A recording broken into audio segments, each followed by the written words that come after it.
ఏమండం ఏముందండి. ప్రభుత్వం అయితే చాలా గట్టిగానే స్పందించింది. బాగా ఎంక్వైరీ చేస్తున్నారు. అంతా చేస్తున్నారు. కుక్క గూడా చనిపోయింది. నాకు తెలిసినంత వరకైతే అనకూడదు ఇలాగా. వాళ్ళ మమ్మీ గారి మీదే నాకైతే డౌటండి. అంటే ఎవరు తప్పుగా అనుకున్నా నేనేం చేయలేను. కాపోతే ఏంటంటే చిన్న పిల్లని వదిలేసి మనమైతే ఉండం. వాళ్ళ నాన్న ఎనకాల ఎళ్ళిపోయిందని వాళ్ళ అమ్మ చెప్పడం, వాళ్ళ అమ్మ ఎనకాల ఎళ్ళిందని వాళ్ళ నాన్న చెప్పడం ఏదో చెప్తున్నారు. వాళ్ళ నాన్నగారిదైతే తప్పు లేదు నాకు తెలిసినంత వరకు. ఆయన పని మీద ఆయనేదో బయటికెళ్ళిపోయారు. వాళ్ళ అమ్మగారే ఏదో చేశారని నేను అనుకుంటున్నా. ఎందుకంటే ఇంత పెద్ద చాలా ఎకరాలది. 50 ఎకర్సో ఎంతో అనుకుంటా కదా! అంత స్థలంలో ఆ పాపని ఏడని ఎతుకుతారు? ఒక రోజు, 2 రోజులు. సరే ఏ కుక్కో ఈడ్చుకెళ్ళిపోయింది, ఏ పామో మింగింది, ఏ పులో తిన్నాది, ఏది జరిగినా గానీ కనీసం బోన్స్ అయినా దొరుకుతాయి, ఎముకలైనా దొరుకుతాయి, బట్టలైనా దొరుకుతాయి. ఆ ప్లేస్‌లో అయితే ఏం అవ్వలేదు. సంథింగ్ ఏదో జరిగింది. వాళ్ళ మమ్మీ మీద నాకు డౌట్. ఏండి బొమ్మలు పెట్టినా, ఏవి పెట్టినా అవన్నీ మూఢనమ్మకాలు.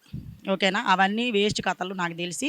ఇంట్లో వాళ్ళ మీదే డౌటు. వాళ్ళ డ్యాడీ మీదయితే నాకు డౌట్ లేదు. వాళ్ళ మమ్మీ మీదే డౌటు. ఎందుకంటే ఇప్పుడు రోజులు బాలేదు.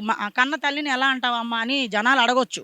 కన్న తల్లిని ఎలా అంటావంటే ఆవిడి ప్రతి ఇంటర్వ్యూలో గానీ, ప్రతి మీడియా ముందు మాట్లాడినప్పుడు గానీ, ఒక తల్లికున్న ఫీలింగ్స్ గానీ, ఎఫెక్ట్స్ గానీ ఆమె ఫేస్‌లో ఎక్కడా కనిపించట్లేదు. ఎక్కడ గూడా. అంటే ఒక వీడియో అంటే ఏడ్చుకొనే ఉండాలా అనేది రూల్ కాదు. కానీ ఫేస్‌లో పశ్చాత్తాపం అనేది కనిపిస్తది. జస్ట్ మన ఫ్రెండ్‌కే ఏదైనా అయితే మనకు బాధ కలుగుతది. మన చుట్టుపక్కలోళ్ళకి ఏమన్నా అయితే బాధ కలుగుతది. అలాంటిది కన్న బిడ్డ కనిపించట్లేదు అన్నప్పుడు ఆ ఫీలింగ్ అనేది ఫేస్‌లో ఖచ్చితంగా కనిపిస్తది. ఆ ఫీలింగ్ ఒక్క దాంట్లోను కూడా కనిపించట్లేదు. వాళ్ళ మమ్మీ మీదే నాకు డౌట్. చంపేశారని నేను అనుకుంటున్నా. బ్రతికుంటే ఇన్ని రోజులు చిన్న పాప ఆకలితో ఉండలేదు. గాలి లేక, తిండి లేక పెద్దవాళ్ళమే ఉండలేము.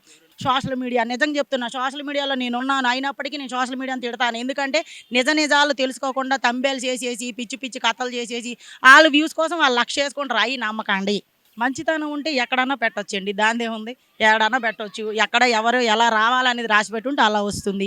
ప్రజలకి ఎవ్వరైనా రానివ్వండి. ప్రజలకు మంచితనం చేసేవాళ్ళు ఎక్కడన్నా పైకొస్తారు. ఎందుకు తెలంగాణ ప్రజల్లో బ్లడ్ లేదా? ఆంధ్ర వాళ్ళకే బ్లడ్ ఉందా? ఆంధ్ర అయినా తెలంగాణ ఇప్పుడు 2 ముక్కలయింది గానీ, ఇదివరకు అంతా కలిసే కదా ఉంది. అందరూ ఒకటే.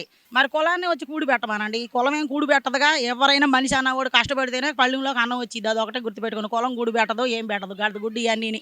వేస్ట్ కథలు ఇయన్నీని. అంతే నాకు తెలిసినంత వరకు. తాత ముత్తాతలు సంపాదించిన ఆస్తులు అనుభవించేవాడే కులం గురించి మాట్లాడతాడు. కష్టపడి బతకమనండి. ప్రతి కులమోడు పని చేస్తేనే బియ్యం పండుతాయి. ఓకేనా? అదొకటే కాదు. ఏ వస్తువు కొనాలైనా ప్రతి ఒక్క పని చేసి ప్రతి కులమోడు పని చేస్తేనే ప్రతి ఐటెం మన చేతిలోకి వస్తుంది. అది గుర్తుపెట్టుకోవాలి. కులం గజ్జి ఉన్నవాడు సావండి ఇందులో బడి.